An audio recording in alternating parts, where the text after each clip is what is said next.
നമ്മളൊക്കെ കഴിഞ്ഞ ആഴ്ച വരെ അഭിമാനത്തോടെ പറഞ്ഞുകൊണ്ടിരുന്നത് ഇന്ത്യ ലോകത്തെ നാലാമത്തെ ഏറ്റവും വലിയ സാമ്പത്തിക ശക്തിയാണ് എന്നും വൈകാതെ തന്നെ മൂന്നാമത്തെ സാമ്പത്തിക ശക്തിയായിട്ട് മാറുമെന്നുമാണ്. എന്നാൽ 2 ദിവസമായിട്ട് വാർത്താ മാധ്യമങ്ങളിൽ എല്ലാവരും കേൾക്കുന്നുണ്ട്, കാണുന്നുണ്ട്, ഇന്ത്യ ആറാമത്തെ സാമ്പത്തിക ശക്തിയായിട്ട് മാറിപ്പോയി. ഇന്ത്യയെ മറികടന്ന് ബ്രിട്ടൻ 5ാം സ്ഥാനത്തേക്ക് എത്തിയിരിക്കുന്നു. ജപ്പാൻ വീണ്ടും 4ാം സ്ഥാനത്തേക്ക് തിരിച്ചെത്തിയിരിക്കുന്നു എന്ന അന്താരാഷ്ട്ര തലത്തിലുള്ള ഇന്ത്യ വിരുദ്ധ മാധ്യമങ്ങൾ, കേരളത്തിൽ പോലുമുള്ള ഇന്ത്യ വിരുദ്ധ മാധ്യമങ്ങൾ, ചിലതൊക്കെ, എല്ലാവരുമല്ല, ഇത് വളരെയധികം ആഘോഷിക്കുകയാണ്. അതായത് ഇന്ത്യ 4ാം സ്ഥാനത്ത് എത്തിയപ്പോൾ വാർത്ത കൊടുക്കാൻ പോലും മെനക്കെടാത്ത ചില പിന്തിരിപ്പൻ മാധ്യമങ്ങൾ ഈ ഒരു വാർത്തയ്ക്ക് വലിയ പ്രാധാന്യം കൊടുത്തുകൊണ്ട് ശരിക്കും ഈ 6ാം സ്ഥാനത്തേക്ക് പോയത് ഇന്ത്യ ആണോ പാകിസ്ഥാനാണോ എന്ന് തോന്നിപ്പോകും. കാരണം ഒരു ഇന്ത്യൻ മാധ്യമം എങ്ങനെയാണോ എഴുതാൻ പാടില്ലാത്തത് അങ്ങനെ ഇന്ത്യയെ പരമാവധി അപമാനിച്ചത് വാർത്തകളായിട്ടും തംബ്നെയിൽ കൊടുത്തും ലേഖനം കൊടുത്തും ഒക്കെ പലരും ആഘോഷിക്കുകയാണ്. യഥാർത്ഥത്തിൽ എന്താണ് സംഭവിച്ചത്? ഇന്ത്യ 6ാം സ്ഥാനത്തേക്ക് എങ്ങനെയാണ് പോയത്? ഇതൊന്നും ആരും അന്വേഷിച്ചിട്ടില്ല. ഇന്ത്യ 6ാം സ്ഥാനത്ത് പോയി എന്ന് പറഞ്ഞാൽ അതിന്റെ അർത്ഥം ഇന്ത്യയുടെ GDP 4.15 ട്രില്യൺ ആയിരുന്നത് പെട്ടെന്ന് താഴേക്ക് പോയിട്ട് 3.5 ട്രില്യൺ ആയതുകൊണ്ട് പോയതാണോ? അങ്ങനെയല്ല. ഇത് ശരിക്കും പറഞ്ഞാൽ ഈ വിഷയത്തെക്കുറിച്ച് വളരെ വിശദമായി തന്നെ നമുക്ക് ഈ വീഡിയോയിൽ നോക്കാം. അന്താരാഷ്ട്ര നാണയനിധി, നമ്മുടെ IMF പുറത്തുവിട്ട 2026 ഏപ്രിൽ മാസത്തെ പുതിയ വേൾഡ് എക്കണോമിക് ഔട്ട്ലുക്ക് റിപ്പോർട്ട് പ്രകാരം ഇന്ത്യ ആഗോള GDP റാങ്കിങ്ങിൽ 4ാം സ്ഥാനത്ത് നിന്ന് 6ാം സ്ഥാനത്തേക്ക് മാറിയിരിക്കുകയാണ്. ഇന്ത്യയുടെ വളർച്ചാ നിരക്കിൽ കുറവുണ്ടായതുകൊണ്ടല്ല, മറിച്ച് ചില സാങ്കേതികവും സാമ്പത്തികവുമായ കാരണങ്ങളാലാണ് ഈ മാറ്റം സംഭവിച്ചത്. രൂപയുടെ മൂല്യത്തിലുണ്ടായ ഒരു ഇടിവ് ഇതിലൊരു കാരണമാണ്. എന്ന് വെച്ചാൽ GDP റാങ്ക് എപ്പോഴും കണക്കാക്കുന്നത് അമേരിക്കൻ ഡോളറിലാണ്. കഴിഞ്ഞ സാമ്പത്തിക വർഷത്തിൽ ഡോളറിനെതിരെ ഇന്ത്യൻ രൂപയുടെ മൂല്യത്തിൽ ഇടിവുണ്ടായിട്ടുണ്ട്. ഏകദേശം 11% ഇടിവാണ് ഉണ്ടായത്. രൂപയുടെ മൂല്യം കുറയുമ്പോൾ ഡോളറിലേക്ക് മാറ്റുന്ന ഇന്ത്യയുടെ മൊത്തം GDPയുടെ മൂല്യം കുറഞ്ഞു കാണപ്പെടുന്നു എന്നുള്ളതാണ് ഈ സ്ഥാനമാറ്റത്തിന് ഒരു കാരണം. അതായത് നമ്മൾ ഇവിടെ ശ്രദ്ധിക്കേണ്ടത്, ഇപ്പോൾ രൂപയുടെ മൂല്യം ഉദാഹരണത്തിന് $1 90 രൂപയാണെന്ന് കരുതുക. ഇത് പെട്ടെന്ന് കുറച്ച് ദിവസം കഴിഞ്ഞിട്ട് $1 ഒരു 85 രൂപയോ അല്ലെങ്കിൽ 80 രൂപയോ ആയിട്ട് മാറിക്കഴിഞ്ഞാൽ ഈ കണക്കുകളെല്ലാം മാറും. ഇന്ത്യ വീണ്ടും 4ാമതോ 3ാമതോ എത്താം. അപ്പൊ ഇവിടെ പ്രധാനമായും മനസ്സിലാക്കേണ്ട കാര്യം, GDP റാങ്ക് നമ്മൾ അമേരിക്കൻ ഡോളറിൽ കണക്കാക്കുന്നത് കൊണ്ടാണ് ഈ സ്ഥാനമാറ്റം പ്രധാനമായി സംഭവിക്കുന്നത്. അല്ലാതെ ഇന്ത്യയുടെ എക്കണോമിക് ഗ്രോത്ത് താഴേക്ക് പോയത് കൊണ്ടോ ഇന്ത്യൻ രൂപയിലുള്ള GDPയിൽ ഇടിവ് സംഭവിച്ചത് കൊണ്ടോ അല്ല. ഈ കൺവേർട്ട് ചെയ്യുന്നത് US ഡോളറിലായതുകൊണ്ടും ഡോളറിനെതിരായിട്ട് ഇന്ത്യൻ രൂപയ്ക്ക് ഇടിവ് സംഭവിച്ചു എന്നതുകൊണ്ടുമാണ്. ഈ സമയത്ത് ജപ്പാന്റെ യെന്നും UK പൗണ്ടും ഡോളറിനെതിരായിട്ട് കരുത്താർജിച്ചു.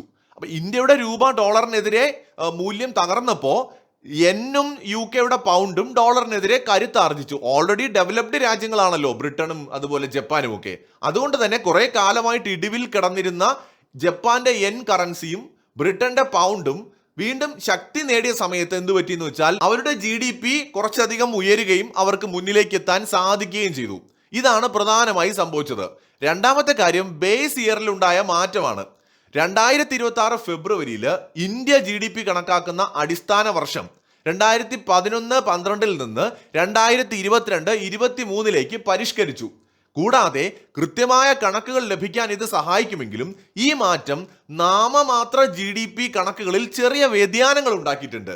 ഇതാണ് ഒരു കാരണം. ഇന്ത്യയുടെ എക്കണോമിക് ഗ്രോത്ത് കുറഞ്ഞതുകൊണ്ടോ GDP അങ്ങ് തകർന്നതുകൊണ്ടോ അല്ല, മറിച്ച് ജപ്പാൻ കഴിഞ്ഞ കുറെ കാലങ്ങളായിട്ട് വലിയ പ്രതിസന്ധി നേരിട്ടുകൊണ്ടിരുന്ന ജപ്പാനും അവരുടെ കറൻസിയും കരുത്ത് നേടിയതോടെ അവർക്ക് 4ാം സ്ഥാനം വീണ്ടെടുക്കാൻ കഴിഞ്ഞു. അതുപോലെ പൗണ്ടിന്റെ മൂല്യവർദ്ധനവ് കാരണമാണ് UK 5ാം സ്ഥാനത്തെത്തിയത്. ബ്രിട്ടൻ കഴിഞ്ഞ കുറെ കാലങ്ങളായിട്ട് വലിയ സാമ്പത്തിക പ്രതിസന്ധി നേരിട്ടിരുന്നുവെങ്കിലും സമീപകാലത്തായിട്ട് അവരത് പതിയെ റിക്കവർ ചെയ്ത് വരുന്നുണ്ടായിരുന്നു. ഇൻവെസ്റ്റേഴ്സിന് ബ്രിട്ടനിലുള്ള വിശ്വാസം വർദ്ധിച്ചപ്പോൾ സ്വാഭാവികമായിട്ട് അവരുടെ കറൻസി കൂടുതൽ ശക്തമാവുകയും ഇതോടെ അവരുടെ GDP പതിയെ ഉയരാൻ തുടങ്ങുകയും ചെയ്തു.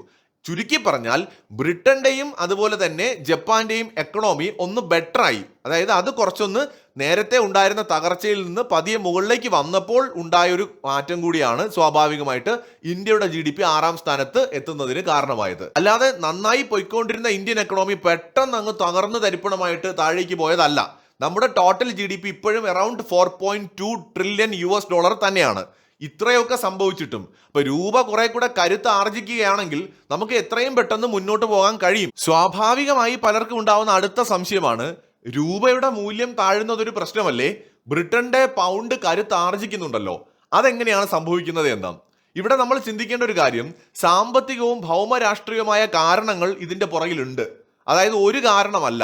2026 ഏപ്രിലിലെ സാഹചര്യങ്ങൾ വെച്ച് നമുക്ക് ഇതിന്റെ കാരണങ്ങൾ പരിശോധിച്ചാൽ, ഒന്ന്, ഇന്ത്യയുടെ ആഭ്യന്തര ഉൽപാദനം ശക്തമാണെങ്കിലും അന്താരാഷ്ട്ര വിപണിയിലെ ചില ഘടകങ്ങൾ രൂപയെ തളർത്തുന്നുണ്ട്. അത് മോദി സർക്കാരിന്റെ കുഴപ്പമല്ല, നമ്മുടെ ദൗർഭാഗ്യമാണ്. അതിലൊന്ന് അസംസ്കൃത എണ്ണ വിലയിലെ വർധനമാണ്. ലോകത്തെ സാമ്പത്തിക ശക്തികളായിട്ടുള്ള രാജ്യങ്ങളൊക്കെ എടുത്താൽ അവിടെ തരക്കേടില്ലാത്ത എണ്ണ നിക്ഷേപമുണ്ട്. അമേരിക്കയിൽ വലിയ നിക്ഷേപമുണ്ട്. ഈവൻ ചൈന ഇറക്കുമതി ഏറ്റവും കൂടുതൽ ചെയ്യുന്ന രാജ്യമാണെങ്കിലും അവരുടെ രാജ്യത്തും എണ്ണ റിസർവ് ഉണ്ട്. മാത്രമല്ല, റഷ്യയുമായിട്ട് നേരിട്ട് അതിർത്തി പങ്കിടുന്നതുകൊണ്ട് റഷ്യയിൽ നിന്ന് വിലക്കുറവിൽ എണ്ണ കിട്ടുന്നുണ്ട്. പൈപ്പ് ലൈൻ വഴിയും മറ്റുമൊക്കെ ആയിട്ട് പല രൂപത്തിൽ എണ്ണയും ഗ്യാസും ചൈനയ്ക്ക് കിട്ടുന്നുണ്ട്. ഗൾഫ് രാജ്യങ്ങളുടെ കാര്യം പിന്നെ പറയുകയും വേണ്ട. എന്നാൽ ഇന്ത്യയിലോ വളരെ കുറച്ച് മാത്രമാണ് ഓയിൽ റിസർവ് ഉള്ളത്. നമ്മുടെ എണ്ണ ആവശ്യത്തിന്റെ 85%-ലധികവും നമുക്ക് ഇറക്കുമതി ചെയ്യേണ്ടി വരുന്നു എന്നത് നമ്മുടെ ഒരു ഗതികേടാണ്. പശ്ചിമേഷ്യയിലെ സംഘർഷങ്ങൾ കാരണം അന്താരാഷ്ട്ര വിപണിയിൽ എണ്ണവില ബാരലിന് $100 മുകളിലേക്ക് കടന്നത് ഇന്ത്യക്ക് തിരിച്ചടി തന്നെയാണ്. എണ്ണ വാങ്ങാൻ കൂടുതൽ ഡോളർ നൽകേണ്ടി വരുന്നത് രൂപയുടെ മൂല്യം കുറയാൻ കാരണമാകുന്നു എന്നതാണ് ഇതിലെ പ്രധാന കാരണം. രണ്ടാമത്തേത്, ആഗോളതലത്തിൽ അനിശ്ചിതാവസ്ഥ നിലനിൽക്കുമ്പോൾ വിദേശ നിക്ഷേപകർ ഇന്ത്യൻ വിപണിയിൽ നിന്ന് പണം പിൻവലിച്ച് സുരക്ഷിതമായ അമേരിക്കൻ ഡോളറിലേക്ക് അത് മാറ്റുകയാണ്. 2026 ഏപ്രിൽ ആദ്യ പകുതിയിൽ മാത്രം ഏകദേശം 48,000 കോടി രൂപ വിദേശ നിക്ഷേപകർ പിൻവലിച്ചിട്ടുണ്ട്. ഡോളറിന്റെ ആഗോള കരുത്താണ് മറ്റൊരു കാരണം. ലോകത്തിലെ ഏറ്റവും സുരക്ഷിതമായ കറൻസി ആയിട്ട് ഡോളറിനെ കണക്കാക്കുന്നതിനാൽ യുദ്ധസമാനമായ സാഹചര്യങ്ങളിൽ ഡോളറിന്റെ ആവശ്യം കൂടും. ഇത് രൂപയുൾപ്പെടെയുള്ള വളർന്നു വരുന്ന രാജ്യങ്ങളിലെ കറൻസികളെ ദുർബലമാക്കും. അപ്പോൾ സ്വാഭാവികമായിട്ട് എല്ലാവരുടെയും മനസ്സിലുണ്ടാവുന്ന സംശയമാണ്, പിന്നെ എങ്ങനെയാണ് ബ്രിട്ടന്റെ പൗണ്ട് ശക്തമായത്? ഇന്ത്യൻ രൂപയെ അപേക്ഷിച്ച് ബ്രിട്ടീഷ് പൗണ്ട് ഡോളറിനെതിരെ മികച്ച പ്രകടനം കാഴ്ചവെച്ചിട്ടുണ്ട്. ഇത് പ്രധാനമായി 2 കാരണങ്ങൾ കൊണ്ടാണ്. ഒന്ന്, പലിശ നിരക്കിലെ വ്യത്യാസം. ബ്രിട്ടനിലെ സെൻട്രൽ ബാങ്ക് പലിശ നിരക്കുകൾ ഉയർന്ന നിലയിൽ നിലനിർത്തിയത് പൗണ്ടിലുള്ള നിക്ഷേപങ്ങൾക്ക് കൂടുതൽ ലാഭം നൽകി. ഇത് ആഗോള നിക്ഷേപകരെ പൗണ്ടിലേക്ക് ആകർഷിച്ചു. 2, ബ്രിട്ടീഷ് സമ്പദ് വ്യവസ്ഥ പ്രതീക്ഷിച്ചതിലും വേഗത്തിൽ മാന്ദ്യത്തിൽ നിന്ന് പുറത്തു കടന്നതും പൗണ്ട് ഡോളറിനെതിരെ ഏകദേശം 2% മൂല്യം വർദ്ധിപ്പിച്ചതും അവരെ GDP റാങ്കിങ്ങിൽ ഇന്ത്യയുടെ മുന്നിലെത്താൻ സഹായിച്ചു.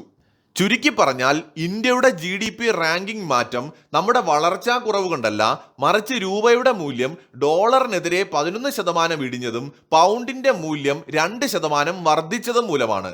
ഡോളറിൽ കണക്കാക്കുമ്പോൾ ഇത് ഇന്ത്യയുടെ GDP കുറയുവാനും UK GDP കൂടുവാനും കാരണമായിട്ടുണ്ട്. ഇത് ഒരു താൽക്കാലിക പ്രതിഭാസം മാത്രമാണ് എന്ന് എല്ലാവരും ഒന്ന് മനസ്സിലാക്കുക.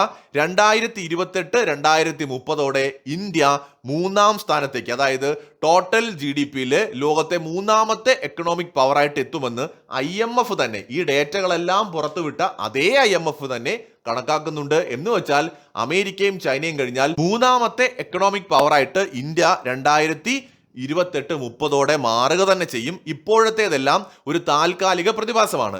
കോവിഡ് വന്ന സമയത്ത് ഇന്ത്യയുടെ വിപണി നെഗറ്റീവ് വളർച്ചയാണ്. ഇന്ത്യൻ GDP നെഗറ്റീവിലേക്ക് പോയി. അന്ന് എല്ലാവരും വിധി എഴുതി, ഇതോടെ ഇന്ത്യ തീർന്നു, ഇനി ഇന്ത്യക്ക് ഒരു തിരിച്ചുവരവില്ല. വിദേശ മാധ്യമങ്ങളൊക്കെ അതങ്ങ് ആഘോഷമാക്കി. പക്ഷെ എന്ത് പറ്റി? കോവിഡിന് ശേഷം അതിവേഗത്തിൽ റിക്കവർ ആയിട്ട് വന്ന എക്കണോമിയായിട്ട് ഇന്ത്യ മാറുകയും വീണ്ടും ലോകത്തെ ഏറ്റവും ഉയർന്ന GDP വളർച്ച കൈവരിക്കുന്ന രാജ്യമായിട്ട് ഇന്ത്യ മാറുകയും ചെയ്തു. ഇപ്പോഴും പ്രധാന എക്കണോമികളിൽ ലോകത്തെ ഏറ്റവും ഉയർന്ന GDP വളർച്ച കാഴ്ചവെക്കുന്ന രാജ്യം ഇന്ത്യ തന്നെയാണ്. മറ്റൊരു വീഡിയോയുമായി വീണ്ടും കാണാം.